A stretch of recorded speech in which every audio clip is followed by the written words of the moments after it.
Bismillahirrahmanirrahim. Assalamualaikum warahmatullahi wabarakatuh. Alhamdulillahi ala ihsani wa syukru lahu ala taufiqihi wa amtinani wa asyhadu an la ilaha illallah wahdahu la syarika lahu ta'ziman li sya'ni wa asyhadu anna Muhammadan abduhu wa rasuluhu da'ila ridwani. Allahumma salli alaihi wa ala alihi wa ashabihi wa ikhwani. Para pemirsa yang dirahmati oleh Allah Subhanahu wa taala, sebelum kita melanjutkan bahas tentang kisah Nabi Daud alaihissalam, saya ingin melanjutkan sedikit tentang kisah Nabi Ayub alaihissalam. Yaitu seperti kebiasaan kita setelah kita menyampaikan kisah para nabi dari versi Islam, Al-Quran dan hadis Nabi SAW, kita juga kalau bisa menyampaikan bagaimana kisah nabi-nabi tersebut versi Bible ya, atau versi Perjanjian Lama ya. Dan Nabi Ayub juga disebutkan dalam Perjanjian Lama, dalam Injil atau Alkitab Al-Muqaddas atau kitab suci mereka. Bahkan kisah Nabi Ayub disebutkan sangat detail ya. Saya tadi sempat menghitung ya berapa ayat yang berbicara tentang kisah Nabi Ayub. Yaitu ternyata ada 1070 ayat. 1070 ayat ya.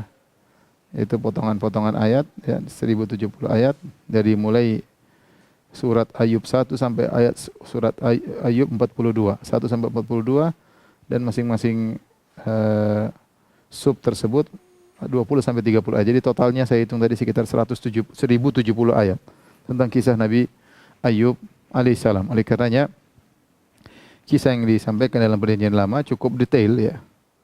Ya, akan tetapi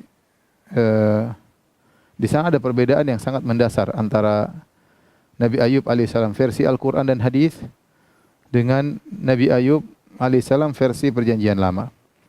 Pada pertemuan kemarin telah kita jelaskan bahwasanya Nabi Ayub alaihissalam versi Al-Quran dan juga hadis-hadis Nabi, maka Allah memuji Nabi Ayub dengan kesabaran. Inna wajadnahu sabiran, ni'mal abdu innahu awwab. Kata Allah, kami mendapati Nabi Daud alaihissalam adalah seorang yang penyabar. Kata Allah sabiran, berarti dia sabar. Ni'mal abdu innahu awwab, dan dia sebaik-baik hamba, kata Allah. Allah puji sebaik-baik hamba. Innahu awwab, dia senantiasa kembali kepada Allah Subhanahu wa taala. Kemudian kita nukilkan juga bagaimana ya, asar para salaf, demikian juga riwayat dari Anas bin Malik radhiyallahu anhu bagaimana Nabi Ayub diuji sampai belasan tahun. Kemudian juga tetapi dia bersabar. Kemudian juga bercerita tentang istrinya yang penyabar ya. Intinya Nabi Ayub tidak pernah mengeluh sama sekali, dan dia bersabar dengan ujian yang Allah berikan kepadanya. Maka ini menunjukkan bagaimana pujian Allah terhadap Nabi Ayub alaihissalam. Ini versi Al-Quran dan juga versi hadis-hadis Nabi SAW. Adapun Ayub alaihissalam versi Perjanjian Lama, maka hal yang berbeda. Saya tadi baca-baca ya, hal yang berbeda. Ternyata kita dapati dalam Perjanjian Lama atau Bible atau kitab Muqaddas atau kitab suci mereka, ternyata Nabi Ayub alaihissalam adalah orang yang suka mengeluh dengan musibah yang menimpanya, bahkan protes ya kepada Allah Subhanahu wa taala ya. Protes kepada Allah Subhanahu wa taala, bukan hanya protes, bahkan marah kepada Allah Subhanahu wa taala ya. Saya akan nukilkan beberapa penukilan dari Perjanjian Lama. Ini sengaja saya lakukan agar kenapa kita bersyukur bahwasanya agama kita adalah agama yang hanif. Al-Quran kita maksudnya terjaga dari penyimpangan ya. Berbeda dengan kitab-kitab suci sebelumnya yang telah terjadi distorsi atau penyimpangan dan yang lainnya. Ayub berkata dalam Perjanjian Lama dalam surat Ayub 30 ayat 15 sampai 30. Saya nukilkan ya. Ayub berkata, kedahsyatan ditimpakan kepadaku. Dia mengeluh, kedahsyatan ditimpakan kepadaku, musibah yang dahsyat. Kemuliaanku diterbangkan seperti oleh angin, yaitu kemuliaanku, kejayaanku dihilangkan. Dan bahagiaku melayang, hilang seperti awan. Dia mengeluh, bahagiaku hilang, melayang seperti awan. Oleh sebab itu jiwaku hancur dalam diriku. Dia menyebutkan penderitaannya. Hari-hari kesengsaraan mencekam diriku. Pada waktu malam tulang-tulangku seperti digerogoti, dan rasa nyeri yang menusuk tak kunjung berhenti. Oleh kekerasan yang tak terlawan koyaklah pakaianku dan menggelambir sekelilingku seperti kemeja. Ia telah menghempaskan aku ke dalam lumpur, dan aku sudah menyerupai debu dan abu. Dia menceritakan tentang kehinaan yang dialami, penderitaan yang dialami. Kemudian dia berkata apa? Nabi Ayub alaihissalam, aku berseru minta tolong kepadamu. Dia berbicara kepada Allah. Tapi engkau tidak menjawab. Dia protes kepada Allah. Aku berseru minta tolong kepada engkau. Tapi engkau ya Allah tidak menjawab. Aku berdiri menanti. Tapi engkau tidak menghiraukan aku. Engkau menjadi kejam terhadap aku. Jadi subhanallah, beda dengan Al-Quran, dengan hadis.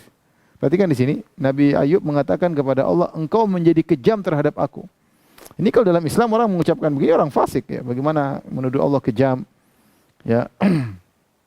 Nanti bahkan menuduh Allah tidak adil, bisa kafir orang seperti ini. Tapi ini bagaimana diucapkan oleh seorang nabi namanya Ayub alaihissalam.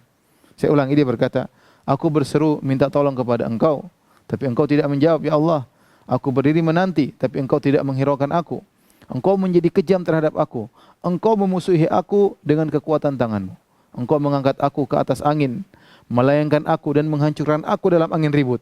Jadi dia mengucapkan kata-kata yang indah, seakan-akan Allah angkat dia, Allah buang di angin yang ribut. Ya aku tahu, engkau membawa aku kepada maut, ke tempat segala yang hidup dihimpunkan. Ya. Bahkan Ayub mengatakan, aku tahu engkau hendak membunuh aku, membawa aku kepada kematian.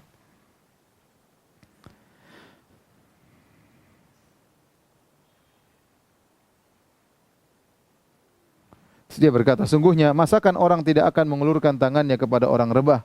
Artinya kata Ayub, orang aja pasti menolong orang yang susah. Jikalau ia dalam kecelakaan tidak ada penolongnya, ya, manusia saja menolong yang lain. Bagaimana engkau tidak menolongku?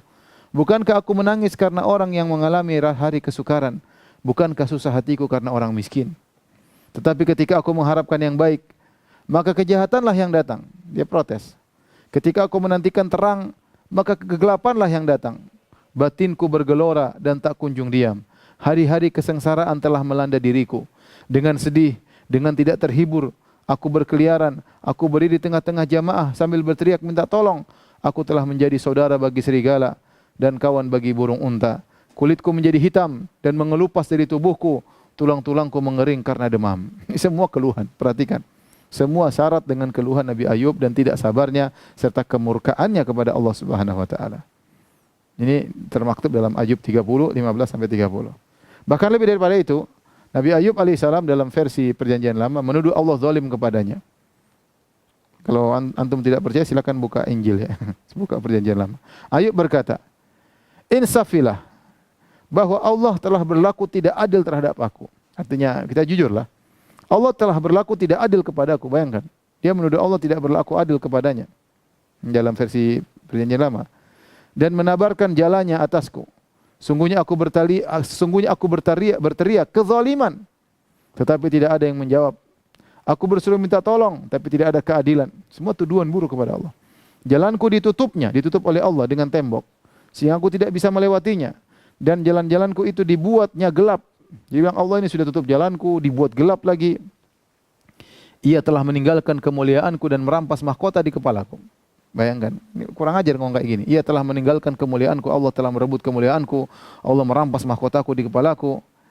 Ia membongkar aku di semua tempat sehingga aku lenyap dan seperti pohon harapan dicabutnya. Murkanya menyala terhadapku, murkanya Allah menyala terhadap aku dan menganggap aku sebagai musuhnya, sebagai lawannya. Ya, ini menurut Allah tidak adil. Ini Ayub 19 ayat 6 sampai 11. Kemudian Ayub juga berkata, aku telah bosan hidup. Ini tidak sabar. Aku telah bosan hidup.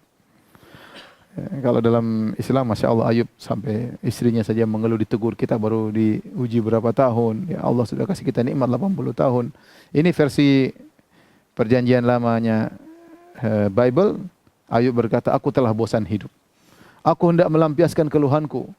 Aku hendak berbicara dalam kepahitan jiwaku. Aku akan berkata kepada Allah, jangan permasalahkan aku. Beritahukanlah aku, mengapa engkau bikin masalah dengan aku? Mengapa engkau berperkara dengan aku?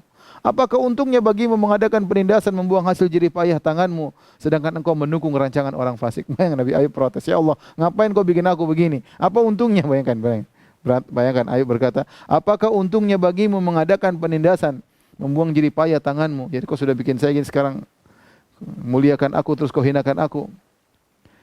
Kemudian sehingga engkau mencari-cari kesalahanku dan mengusut dosaku.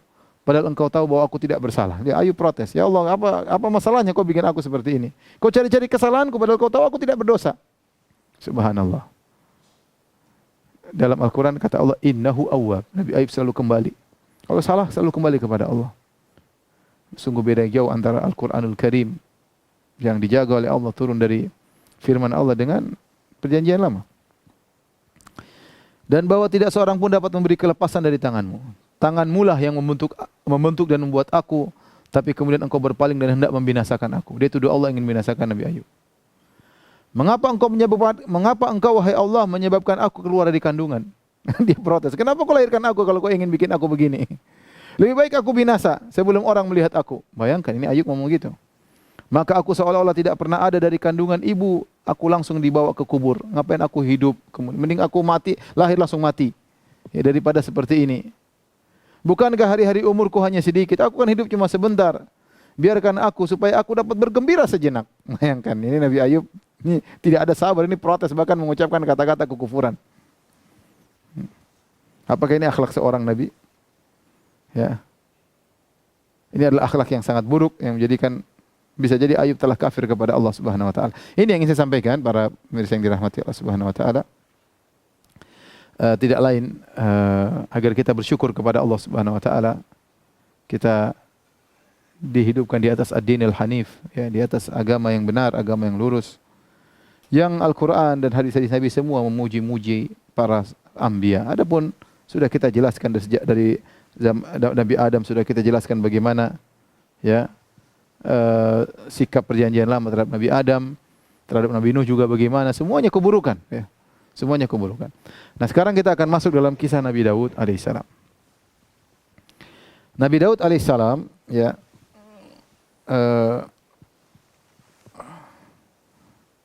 disebutkan oleh Allah Subhanahu wa taala dalam beberapa surat dalam Al-Qur'an. Dan seperti biasa nanti di penghujung kisah Nabi Daud kita juga akan menyebutkan tentang bagaimana Daud versi alaihissalam versi perjanjian lama. Agar kita bisa bandingkan, karena terkadang kita bisa tahu keindahan Islam kalau kita melihat lawannya. Ya, kita bisa melihat keindahan Islam dengan kita bandingkan dengan yang lainnya, ya. Makanya ilmu muqaranatul adyan, perbandingan agama itu penting agar kita bisa menampakkan indahnya Islam. Sebagaimana perkataan seorang penyair, wa bil dhiddi tatabayyanul asya, dengan melihat lawannya akan nampak sesuatu. Nampak hakikat dari sesuatu. Makanya kalau kita belajar tauhid, kita juga belajar syirik agar kita tahu bagaimana hakikat tauhid. Kita belajar Islam, kita kalau bisa mempelajari agama yang lain, kita bisa bandingkan agar tahu bagaimana indahnya Islam dibandingkan agama-agama yang lain. Nabi Daud alaihissalam sosok spesial. Nabi Daud lah nabi yang sangat diagungkan oleh Bani Israel, oleh orang Yahudi, Daud, ya. Karena dia di antara yang bangun Haikal Sulaiman, Nabi Daud juga yang bangun, ya. Diawali oleh Nabi Daud alaihissalam.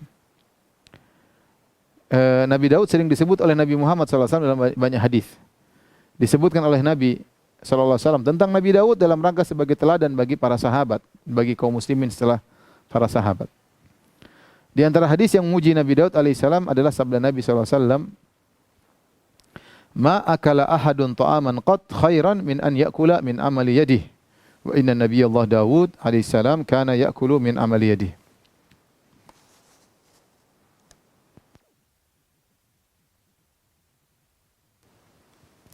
Kata Nabi SAW, tidak ada seorang pun tidak ada seorang yang makan satu makanan pun yang lebih baik dari hasil kerja tangannya sendiri. Ini adalah makan yang paling berkah. Makan yang paling berkah adalah makanan bukan minta-minta, tapi dari hasil kerja sendiri. Itu makanan yang terbaik. Kemudian Nabi sebutkan, dan sungguhnya Daud, wa inna nabiyallah Daud alaihissalam, dan sungguhnya Nabi Allah yaitu Daud alaihissalam, kana ya'kulu min amali yadihi. Nabi Daud makan dari hasil kerjanya sendiri. Nabi Daud makan dari hasil kerjanya sendiri. Ini untuk kemuliaan, motivasi dari Nabi SAW agar tidak minta-minta kepada orang lain, agar tidak berharap kepada orang lain. Sebagaimana Nabi Daud alaihissalam hanya makan dari hasil usahanya sendiri. Kemudian juga di antara pujian Nabi SAW kepada Nabi Daud alaihissalam, kenapa? Karena Nabi Daud kalau baca Zabur, Nabi Daud wa ataina Dawuda Zabura, kata Allah kami berikan kepada Daud Zabur. Ya, kita tahu Nabi Al-Quran sallallahu alaihi wasallam, kemudian Nabi Isa Injil, kemudian Nabi Musa Taurat, Nabi Daud adalah Zabur, ya. Dan Nabi Daud kalau baca Zabur, ya, maka suaranya sangat indah. Sampai gunung-gunung dan burung-burung ikut bertasbih bersama beliau. Dari Abi Musa Al-Asy'ari radhiyallahu anhu, Nabi pernah mendengar Abu Musa Al-Asy'ari membaca Al-Qur'an dengan suara yang indah. Nabi mendengar Abu Musa Al-Asy'ari baca Al-Qur'an dengan suara yang indah. Kemudian Nabi mengomentari, "Ya Aba Musa, laqad utita mizmaran min mazamiri ali Daud." Wahai Abu Musa Al-Asy'ari, sungguh kau telah diberikan suara yang indah seperti ya suara-suara indah dari keluarga Daud. Artinya Nabi Muhammad SAW menyamakan suara indahnya Abu Musa Al-Asy'ari seperti indahnya suara Nabi Daud alaihissalam. Demikian juga Nabi SAW memuji Nabi Daud dari sisi ibadahnya. Dari sisi ibadahnya. Yaitu Nabi Daud SAW sangat rajin salat dan sangat rajin puasa. Dari Abdullah bin Amr bin Al-As radhiyallahu anhu, bahwasanya Rasulullah SAW pernah berkata kepada beliau, "Ahabbus salati ilallahi salatu Daud alaihissalam." Sungguhnya salat yang paling dicintai oleh Allah adalah salatnya Nabi Daud alaihissalam. Wa ahabbus siyami ilallah siyamu Daud, dan puasa yang paling dicintai oleh Allah adalah puasanya Nabi Daud alaihissalam. Wa kana yanamu nisful lail wa yaqumu thulutsahu. Bagaimana salatnya Nabi Daud? Beliau tidur setengah malam. Wa yaqumu thulutsahu, kemudian sepertiga malam beliau salat. Beliau tidak salat semalam suntuk, enggak, ada tidur. Ya, beliau banyak pekerjaan, raja, ya, penguasa, nabi, banyak urusan. Beliau tidur setengah malam, kemudian sepertiga malam beliau salat. Ini dalil bahwasanya orang salat setelah tidur lebih baik daripada salat dalam kondisi begadang. Tahajud kalau istilah kita, ya. Tentu boleh dua-duanya, tanpa tidur juga boleh, tapi yang afdal adalah seorang tidur dulu. Makanya Allah mengatakan, "Ya ayyuhal muzammil qumil laila." Wahai orang yang berselimut, bangunlah, ya, untuk salat malam. Jadi disunahkan tidur agar orang fresh, segar tatkala salat malam. Nabi Daud tidur setengah malam, kemudian salat sepertiga malam. Kemudian wa yanamu sudusahu, dan dia tidur lagi seperenam malam. Dan ini sunnah sebenarnya yang terbaik. Kalau seorang tidur, kemudian dia bangun, kemudian dia salat, kemudian dia tidur lagi. Meskipun dia tidur sebentar cuma seperenam malam, maka dia bangun subuh dengan segar. Berbeda kalau orang misalnya bangun jam 3, kemudian dia sholat sampai subuh, habis subuh dia pasti sulit, ya, karena dia rasa capek, ngantuk, ya. Makanya Rasulullah SAW setelah sholat sunnah 2 rakaat, beliau berbaring sebentar karena istirahat sebentar. Tapi kalau seorang bisa sholat seperti Nabi Daud alaihissalam, ya, tidur setengah malam, kemudian sholat sepertiga malam, kemudian tidur lagi seperenam malam, maka ini yang terbaik. Kemudian puasanya bagaimana? Wa yasumu yauman wa yuftiru yauman. Nabi Daud puasa sehari, berbuka sehari. Puasa sehari, berbuka sehari. Dalam riwayat yang lain, Abdullah bin Amr bin As radhiyallahu anhu berkata, "Ukhbira Rasulullah sallallahu alaihi wasallam anni aqul wallahi la asumanna an-nahara wa la akumanna al-laila ma ishtu." Aku pernah ngomong, kata Abdullah bin Amr bin As radhiyallahu anhu, demi Allah aku akan puasa sepanjang hari, seumur hidupku. Dan aku akan sholat malam sepanjang hari seumur hidupku. Akhirnya perkataanku ini dilaporkan kepada Nabi SAW. Maka Nabi panggil Abdullah bin Amr bin As radhiyallahu anhu. Nabi berkata, "Anta alladhi taqulu wallahi la asumanna an-nahara wa la akumanna al-laila ma ishtu." Wahai Abdullah bin Amr bin As, apakah engkau yang telah berkata, demi Allah, bersumpah demi Allah, aku akan puasa terus menerus dan aku akan sholat malam terus menerus. Qultu qad qultuhu, kata Abdullah bin Amr bin As, benar Rasulullah, aku telah mengatakan pernyataan demikian. Maka Rasulullah berkata, innaka la tastati'u dzalik, kau tidak mampu melakukannya. Fasum wa aftir, maka berpuasalah dan berbukalah. Wa qum wa nam, tidurlah, sholat malamlah dan tidurlah. Gabung, jangan puasa tiap hari, puasa berbuka, puasa berbuka. Jangan juga begadang semalam suntuk salat malam, jangan. Tapi salatlah, kemudian tidurlah. Wasum minasyahri thalathata ayyam. Nabi kasih jalan yang mudah, sudah puasa sehari, sebulan 3 hari, cukup. Ini sudah alhamdulillah. Fa innal hasanata bi asyri amsalha. Karena kebaikan dilipat gandakan 10 kali. Wa dzalika mithlu siyamid dahar, dan ini seperti puasa sepanjang tahun. Artinya kalau orang puasa sebulan 3 hari, ya, maka seperti sekarang dilipat gandakan 10 kali lipat, maka seperti puasa sebulan. Kalau dia tiap bulan puasa 3 hari, berarti dia puasa sepanjang tahun, tidak ada, seakan-akan tidak pernah berbuka. Ya. Dan ulama mengatakan 3 hari ini bebas. Yang paling utama dikerjakan di Ayyamul Bid, tanggal 13, 14, 15, tatkala bulan purnama. Tapi kalau tidak kapan saja, enggak apa-apa. Ya. 3 hari sebulan, dalam sebulan. Fakultu, maka Abdullah bin Amr bin As mengomentari, ini utiku afdhala min dzalik. Ya Rasulullah, aku mampu untuk sholat puasa lebih daripada itu. Yaitu 3 hari sebulan ringan bagi Abdullah bin Amr bin As. Beliau mengatakan, aku mampu untuk lebih baik daripada ini. Qala fasum yauman wa aftir yauman. Kalau begitu, kau puasa sehari, berbuka 2 hari. Senin puasa, Selasa Rabu enggak puasa. Kamis puasa, Jumat Sabtu enggak puasa. Demikian. Berbuka sehari, puasa sehari, berbuka 2 hari. Rasulullah kasih keringanan. Qala qultu inni utiku afdhala min dzalik. Ya Rasulullah, aku lebih mampu daripada ini. Qala fasum yauman wa aftir yauman. Kata Nabi SAW, puasalah sehari dan berbukalah sehari. Wa dzalika siyamu Daud wa huwa a'dalus siyam, dan inilah puasanya Nabi Daud. Ini puasa yang terbaik. Qultu, kata Abdullah bin Amr bin As, inni utiku afdhala min dzalik. Aku lebih mampu melakukan daripada ini. Mampu melakukan lebih daripada ini. Ya Rasulullah. Qala la afdhala min dzalik. Tidak ada puasa yang lebih baik dari puasanya Nabi Daud alaihissalam.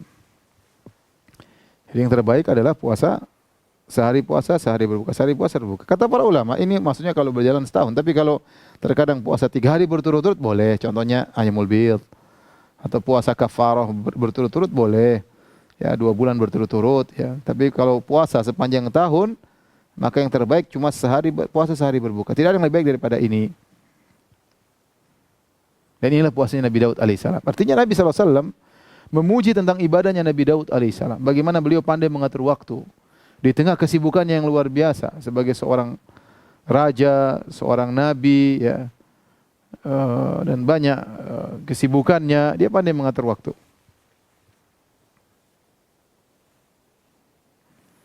Dan inilah salat yang terbaik dan puasa yang terbaik. Wa habus siyam ilallah siyamu Daud. Wa habus salat ilallah salatu Daud. Salat yang terbaik salatnya Nabi Daud, dan puasa yang terbaik adalah puasa Nabi Daud alaihissalam. Taib, kita akan mulai kisah Nabi Daud alaihissalam. Kita menjadikan patokan adalah surat Al-Baqarah ayat 246. Di sinilah awalnya Allah bercerita tentang kisah Nabi Daud alaihissalam. Dan kisah Nabi Daud secara zaman dia jauh setelah Nabi Musa. Ya. Jadi kalau kita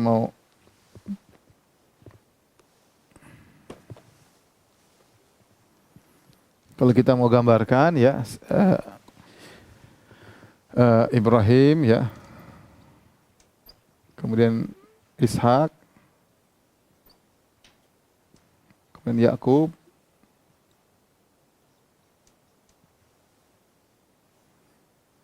kemudian Yusuf,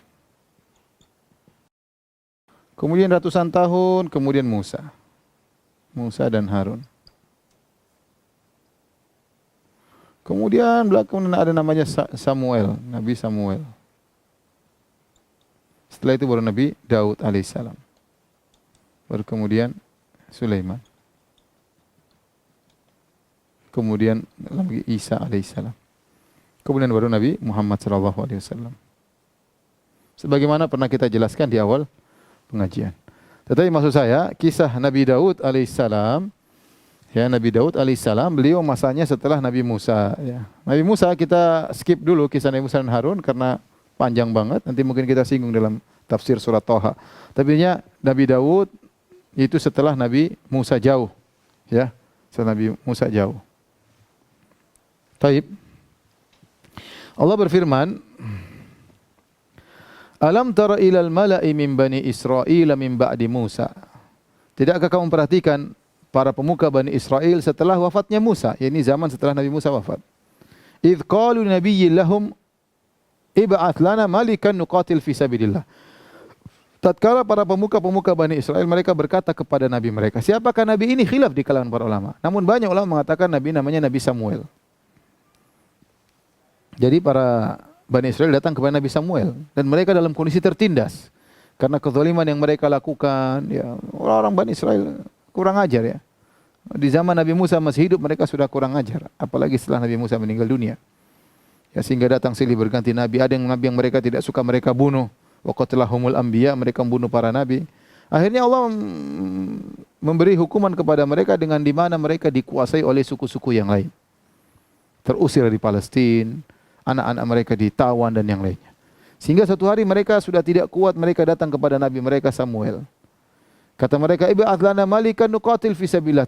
Utuslah, suruh Allah, mintalah kepada Allah utus kepada kami, mengirim kepada kami seorang raja yang dengan raja tersebut kami ingin berjihad di jalan Allah Subhanahu wa taala. Tapi nabi ini tahu tentang akhlak Bani Israel yang kurang ajar. Maka nabi ini berkata, "Qala hal asaitum in kutiba alaikumul qitalu alla tuqatilu?" Aku khawatir wahai pengikutku, wahai Bani Israel, kalau diwajibkan perang atas kalian untuk setelah Allah kirim raja menemani kalian berperang, nanti kalian tidak mau berperang. Allah tuqatil, nanti kalian tidak mau berperang. Apa jawaban mereka dengan pedenya? Qalu wa ma lana alla nuqatila fi sabilillah. Kenapa kita tidak berperang wahai Samuel? Wa qad ukhrijna min diyarina wa abnaina. Kita sudah diusir dari negeri kami, diusir dari Palestina. Wa abnaina, anak kita ditawan. Ngapain kita tidak berperang? Kita ingin perang. Kata Allah, falamma kutiba alaihimul qitalu, tatkala diwajibkan perang bagi mereka, tawallau illa qalilan minhum, maka kebanyakan mereka tidak mau ikut perang kecuali hanya segelintir dari mereka. Wallahu alimun bidzalimin. Allah lebih tahu tentang orang-orang zalim. Ya. Jadi inilah orang-orang akhlaknya Bani Israel, ya. Sok mau perang, begitu terjadi perang enggak mau ikut perang. Dengan banyak alasan mereka. Ya. Maka seorang jangan terlalu pede dengan dirinya. Harusnya mereka bilang insya Allah. Dengan pedenya sesumber mereka mengatakan, wa malana alla nuqatila fi sabilillah. Kenapa kita tidak berperang? Kita sudah diusir. Ya udah kita perang aja. Kita sudah diusir, anak kita ditawan, kita perang. Harusnya mereka mengatakan insya Allah. Ya, tapi begitulah. Tatkala seorang pede dengan dirinya, pede dengan kemampuannya, terkadang Allah hinakan dia. Taib. Makanya seorang tatkala berdoa, dia berdoa, fala takilni ila nafsi tarfata ain. Ya Allah, jangan kau serahkan diriku kepada diriku, jangan kau serahkan diriku kepada jiwaku sekejap mata pun jangan, karena kita tahu diri kita lemah. Kemampuan kita sangat lemah, sangat penuh keterbatasan. Tapi ya Allah, peganglah urusanku, ya. Wa aslih li sya'ni kullah. Ya Allah, perbaikilah segala urusanku. La ilaha illa ant. Tidak ada yang berhak disembah kecuali Engkau. Kalau orang sudah berdoa kepada Allah, percaya kepada Allah, itu kata Allah, fa idza azamta fatawakkal. Kalau kau sudah bertekad, berjalanlah, tawakal kepada Allah. Serahkan semua kepada Allah Subhanahu wa taala. Taib, akhirnya waktu mereka bilang, wahai Nabi Samuel, bilang sama Allah, kirimkan seorang raja, kita ingin perang tapi enggak punya raja. Siapa yang perang dengan siapa? Harus ada raja. Nabi bukan jago perang. Kami ingin seorang raja yang memimpin kami untuk berperang. Akhirnya Nabi Samuel berdoa kepada Allah Subhanahu wa taala agar Allah mengutus kepada mereka seorang raja, ya. Akhirnya Allah pun mengabulkan doa Nabi Samuel dan akhirnya Allah kirimkan raja kepada mereka namanya Talut. Apa jawaban Nabi Samuel? Wa qala lahum nabiyuhum, innallaha qad ba'atha lakum Taluta malika. Kata Nabi mereka Samuel kepada mereka, wahai Bani Israel, sungguhnya Allah telah kirim kepada kalian seorang namanya Talut, dia jadi raja kalian. Talut penggembala kambing, orang miskin. Di antara mereka ada seorang pemuda, dia jadi raja. Mereka protes. Bayangkan akhlak Bani Israel. Sudah minta kepada nabinya, berdoa kepada Allah. Nabinya sudah bilang Allah sudah utus si fulan, mereka malah kok dia yang jadi. Jadi ngapain suruh Allah utus kalau begitu, kalau ternyata mereka protes sama Allah. Subhanallah, akhlak bejat Bani Israel. Qalu anna yakunu lana lahul mulk. Qala anna yakunu lahul mulku alaina. Wa nahnu ahaqqu bil mulki minhu wa lam yu'ta sa'atan minal mal. Mereka protes, kata mereka, kok bisa ini jadi raja wahai Samuel? Wahai Nabi Samuel, kenapa Talut yang jadi raja? Ya, kami yang lebih utama jadi raja. Jadi para ulama menyebutkan bahwasanya di Bani Israel yang menjadi raja itu harus keturunan salah seorang dari 12 suku tersebut. Kalau bukan dari suku ini enggak boleh jadi raja. Ya, mungkin suku Yahuda atau suku siapa. Intinya, Talut ternyata bukan dari suku yang biasanya jadi raja. Maka ketika mereka tahu Talut bukan dari suku yang biasanya jadi raja, mereka protes. Kata mereka, qalu anna yakunu lahul mulku alaina wa nahnu ahqqu bil mulki minhu. Yang pertama, kami secara nasab kami lebih utama, kami darah biru siap menjadi raja. Dia bukan keturunan suku yang berhak menjadi raja. Ya. Ini yang pertama. Yang kedua, walam yu'ta sa'atan minal mal. Dia tidak punya apa-apa, gimana miskin jadi raja? Jadi mereka protes, kata mereka, gimana seorang miskin bisa menjadi raja? Inilah dua dalil bagi mereka dalam rangka untuk menolak Talut sebagai raja. Apa kata jawaban Nabi Samuel? Qala inna Allah astafahu alaikum wa zadahu bastatan fil ilmi wal jism. Kata Nabi Samuel, Allah telah pilih Talut untuk kalian jadi raja. Dan Talut memiliki kelebihan. Dia diberikan ilmu yang luas dan dia diberi kekuatan yang luas. Inilah modal untuk jadi raja supaya bisa memimpin peperangan. Ilmunya ada, badannya kuat. Kemudian Nabi Samuel mengatakan, wallahu yu'ti mulkahu may yasha. Wallahu wasi'un alim. Allah berikan ya kerajaannya kepada siapa yang Allah kehendaki. Allah mengasihi siapa terserah Allah. Tu'til mulka man tasha wa tanzi'ul mulka mimman tasha. Allah berikan kerajaan kepada yang Dia kehendaki, Allah cabut dari siapa yang Dia kehendaki. Ya. Wallahu wasi'un alim, dan Allah Maha luas dan Maha mengetahui. Maha luas anugerahnya. Akhirnya setelah mereka protes, akhirnya tetap saja Talut menjadi raja, dan dia seorang sederhana, ya, seorang yang miskin, ya. Bahkan dia mengatakan, orang yang tidak punya apa-apa, miskin, ya. Namun Talut memiliki kelebihan, cerdas dan kuat. Mereka mengatakan, mana buktinya dia menjadi raja? Maka Nabi Samuel berkata lagi, wa qala lahum nabiyuhum inna ayata mulkihi an ya'tiyakumut tabut. Kita belum bicara Daud, ya. Daud masih belakang, karena Daud nanti jadi anak buahnya, jadi pasukannya Talut tatkala berperang. Kita masih cerita Talut. Ini asal muasal munculnya Daud alaihissalam. Wa qala lahum nabiyuhum inna ayata mulki an ya'tiyakumut tabutu fi sakinah. Tanda bahwasanya dia seorang raja, bahwasanya akan datang tabut. Tabut semacam sunduk, semacam kotak. Fihi sakinah, dalamnya ada sakinah. Min rabbikum, ketenangan dari Rabb kalian. Wa baqiyatun mimma taraka alu Musa wa alu Harun, dan suatu sisa yang tertinggal dari keluarga Musa dan keluarga Harun. Tahmiluhul malaikah, yang di mana tabut tersebut, sonduk tersebut akan dipikul oleh malaikat, dibawa oleh malaikat.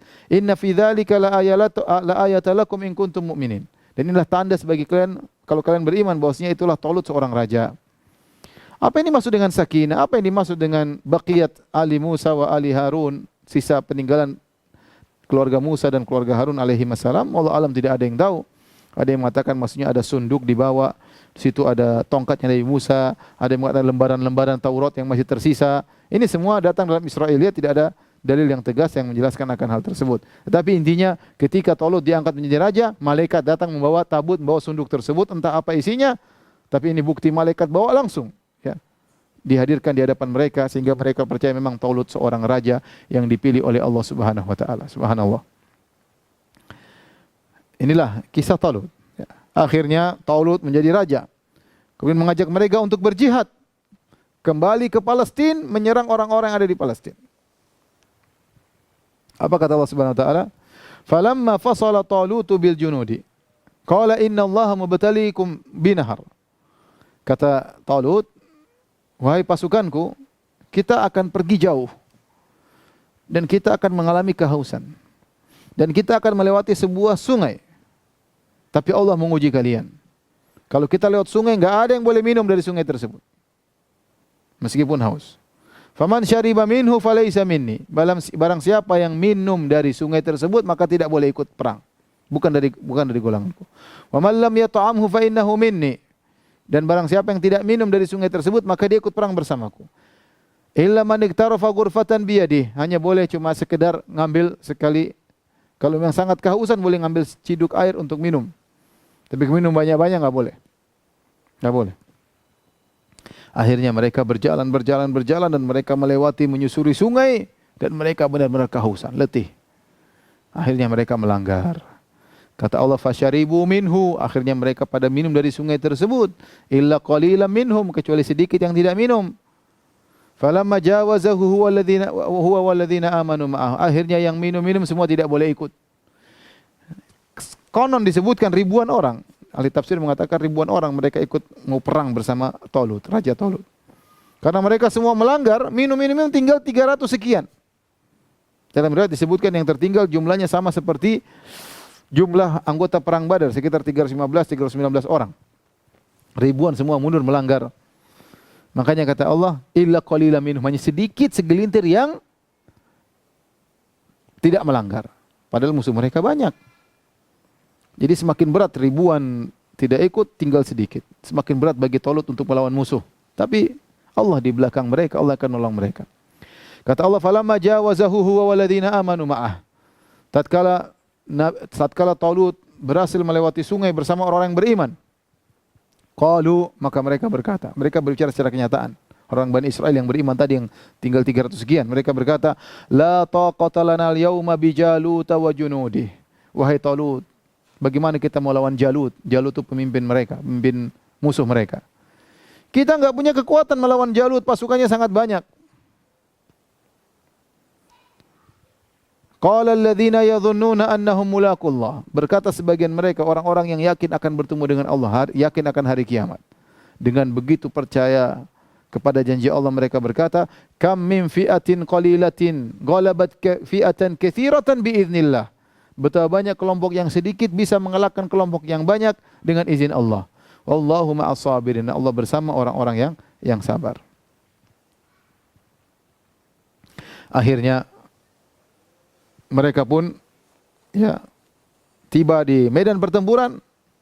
Kemudian Jalut pun keluar bertempur ya.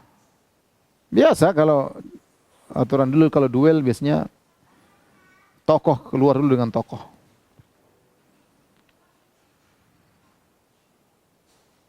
Tatkala terjadi peperangan, kata Allah Subhanahu wa taala, "Walamma barazu li Jalut wa junudihi qalu rabbana afriq alaina sabra wa thabbit aqdamana wansurna 'alal qaumil kafirin."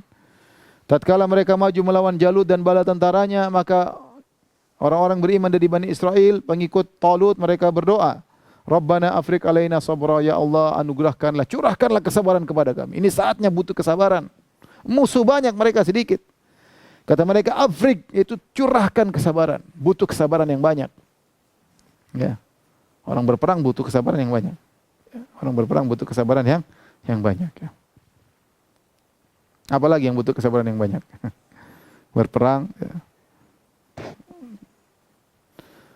Wa tsabbit aqdamana, dan kokohkanlah kaki-kaki kami. Wansurna 'alal qaumil kafirin, dan tolonglah kami untuk melawan orang-orang kafir. Doa mereka kepada Allah Subhanahu wa taala. Dalam kondisi genting mereka minta disabarkan. Dalam kondisi genting mereka minta dikuatkan. Dalam kondisi genting mereka husnudzan kepada Allah, Allah akan mengalahkan musuh-musuh mereka. Jadi ingat bahwasanya tatkala mereka berperang dengan penuh tawakal kepada Allah, tidak mengandalkan jumlah mereka, disitulah kunci kemenangan. Karena betapa banyak orang kalah tatkala mengandalkan kekuatan fisiknya, lupa kepada Allah Subhanahu wa taala. Makanya ketika kaum muslimin kalah dalam perang Hunain di awal peperangan, Allah ingatkan, kata Allah, laqad nasarakumullahu fi mawatin katsirah. Sungguh kami telah menolong kalian dalam banyak peperangan. Perang Badar kalian wa antum adzillah, kalian sedikit waktu itu. Dalam banyak perang kalian sedikit.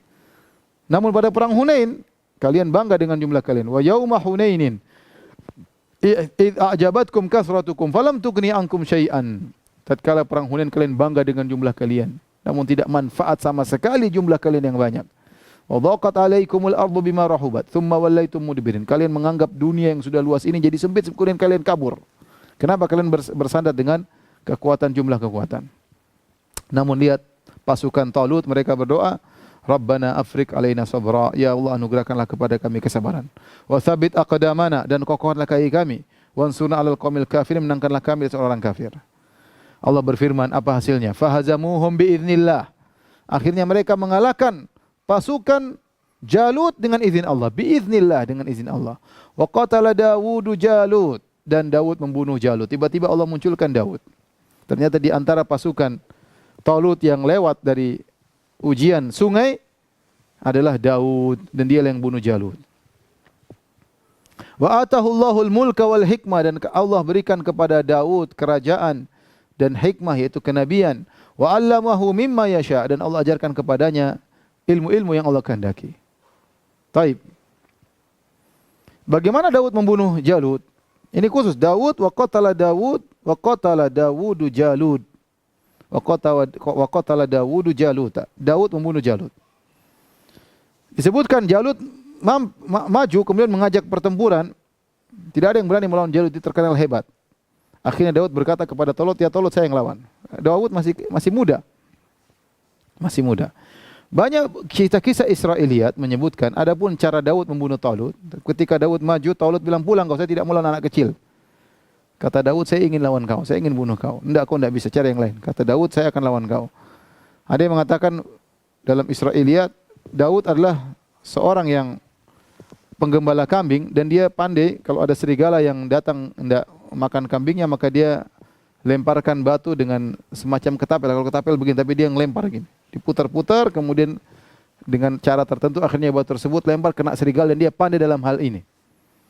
Maka kata dalam kisah Israiliyat, Daud alaihissalam membunuh Jalut dengan cara demikian.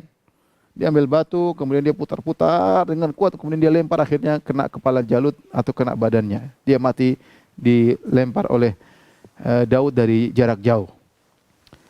Ada yang mengatakan demikian, ini di Israiliyat. Allah alam bisawab. Ya, kita tidak datang hadis yang sahih tentang hal ini. Ya, tetapi bisa jadi Daud turun kemudian berduel langsung dengan Jalut, dan ini lebih hebat, menunjukkan kehebatan Daud.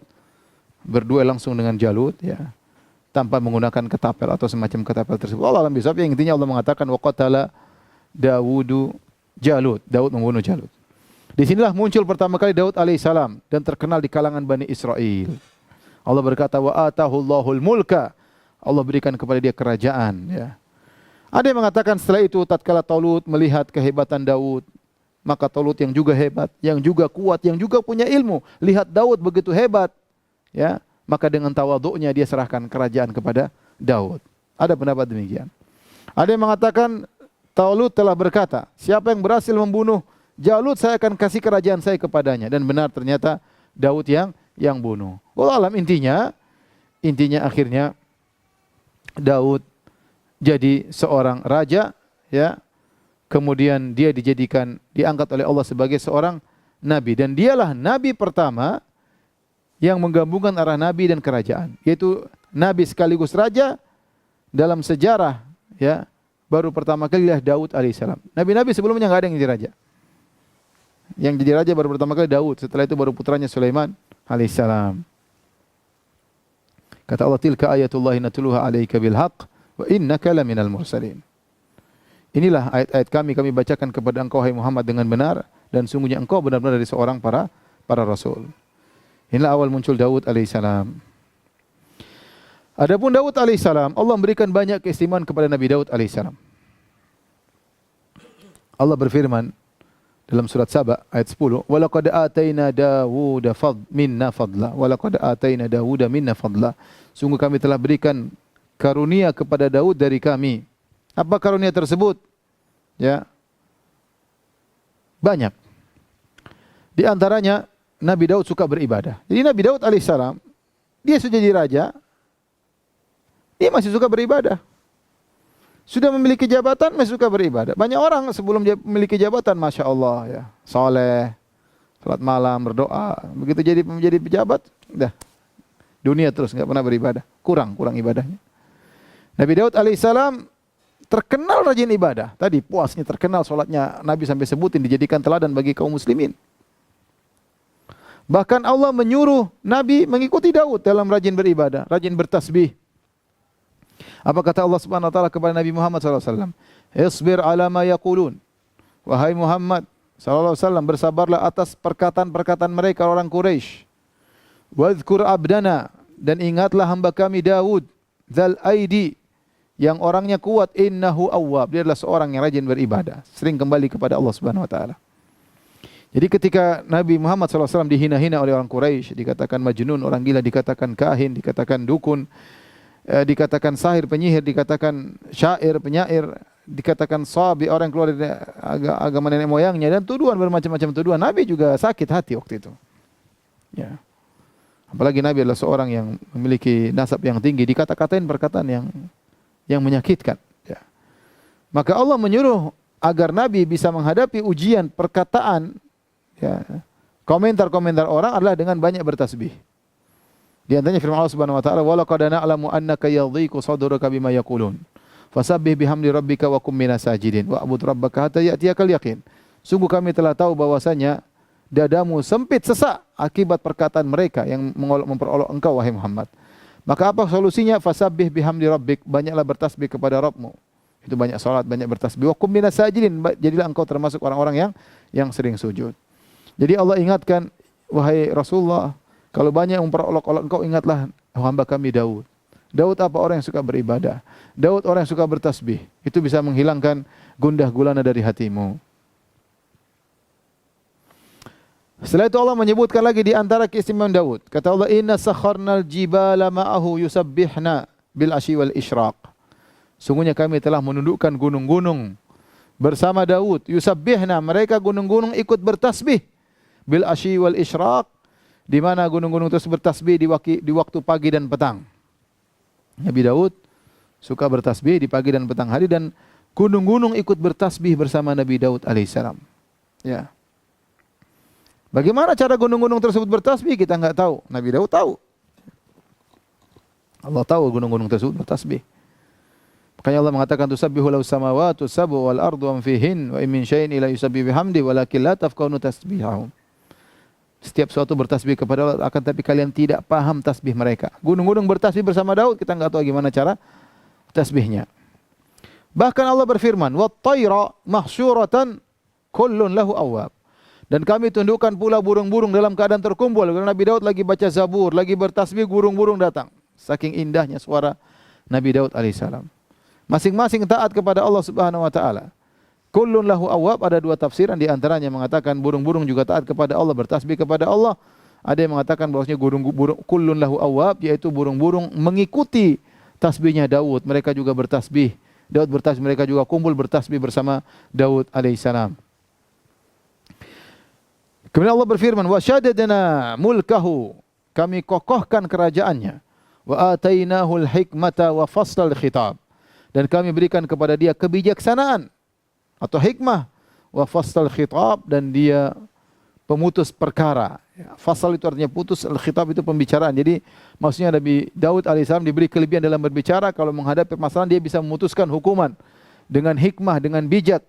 Ya, ini di antara keistimewaan Nabi Daud. Nanti yang disebutkan juga. Di antara keistimewaan Nabi Daud alaihissalam, Nabi Daud kalau pegang besi, besi jadi lembut. Besi langsung jadi lembut. Tidak perlu dipanaskan dulu, baru ditempa. Pokoknya pegang seperti pegang tanah liat, tinggal diolah. Seperti kalau kita pegang lilin, mau dibikin bentuk apa saja, itu keistimewaan Nabi Daud. Kata Allah Subhanahu wa taala, "Wa laqad ataina Dawuda minna fadla." Kami telah beri anugerah kepada Nabi Daud. "Ya jibalu awwibi ma'ahu wat-tayr." Kami berkata, wahai gunung-gunung bertasbihlah berulang-ulang bersama Daud. Gunung suruh bertasbih bersama Daud. Wa alanna, demikian juga burung-burung suruh bertasbih bersama Daud. Kemudian kata Allah, wa alanna lahul hadid. Kami lembekkan kepada dia, melunakkan untuknya besi. Ya, di besi kalau dipegang oleh Nabi Daud jadi lembek, tidak perlu dipanaskan terlebih dahulu. Makanya tatkala Nabi Daud megang besi menjadi lembut, maka Allah menyuruh Nabi Daud untuk membuat baju besi, baju perang. Kata Allah, "Ani'mal sabighatin wa qaddir fis sardi wa'malu salihan inni bima ta'maluna basir." Dan yaitu buatlah baju besi yang besar-besar dan ukurlah anyamannya. Diukur, dirajut, bukan kain, besi dirajut. Dan kerjakanlah kebajikan, sungguh aku melihat apa yang kalian kerjakan, apa yang kau kerjakan. Maka Nabi Daud karena dia mampu megang besi, maka dia pun membuat baju besi. Ya. Di antara ilmu yang diberikan oleh Allah kepada Nabi Daud bisa bikin baju besi yang hebat. Kata Allah, wa 'allamnahu san'ata labusin lakum lituhsinakum min ba'sikum. Dan kami ajarkan kepada Nabi Daud bagaimana membuat baju besi untuk kalian Lituhsinakum, yang baju besi, baju perang tersebut bisa melindungi kalian dari pukulan musuh kalian. Fahal antum syakirun, kenapa kalian tidak bersyukur kepada Allah Subhanahu wa taala? Jadi disebutkan bahwasanya sebelumnya orang-orang tatkala ikut perang, mereka baju perangnya itu berupa lempeng biasa. Dan lempeng besi ini, ya, kalau ditusuk dengan besi yang sangat kuat tajam bisa tembus dan bisa mengenai tubuh. Nah, Nabi Daud wa'allamnahu san'ata labusin. Allah mengajarkan Nabi Daud membuat baju perang yang berbeda. Baju perang berbeda tersebut katanya dibuat dari halaqah-halaqah berupa besi-besi yang dibundar-bunderin. Jadi kalau kena pedang kokoh seperti mata pedang kena mata pedang. Jadi bukan lempeng begini tapi dibuat kumpulan besi-besi dirajut oleh Nabi Daud alaihissalam, dan ini baju yang kuat untuk mengadakan dalam peperangan, ya, dalam peperangan. Taib, di antara kelebihan Nabi Daud alaihissalam, Nabi Daud diberkahi waktunya oleh Allah Subhanahu wa taala.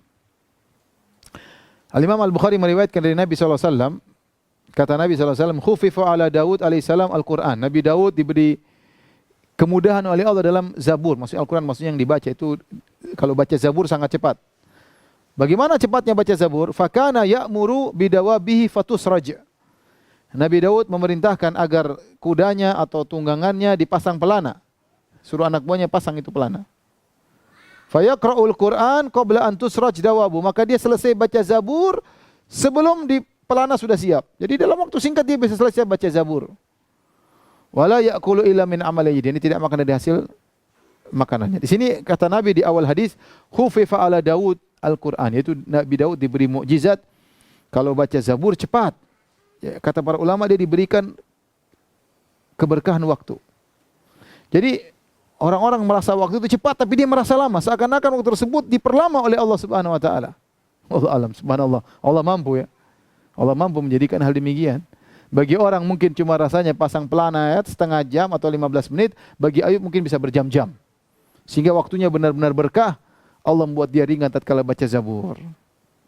Oleh karena sebagian ulama tatkala menyebutkan tentang riwayat bagaimana sebagian salaf baca Al-Quran satu rakaat 30 juz, kata mereka, gimana cara bacanya? Waktu enggak mungkin. Sebagian ulama mengatakan demikian. Tapi kata sebagian ulama, mungkin mereka diberi keringanan baca Al-Quran atau mereka diberkahi waktu. Sehingga waktu tersebut enggak habis-habis bagi mereka.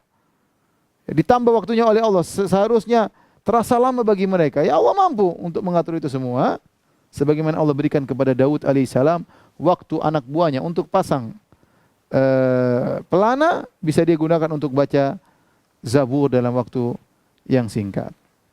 Dan di antara keistimewaan Nabi Daud alaihissalam tadi, Nabi Daud dikaruniai dengan suara yang indah.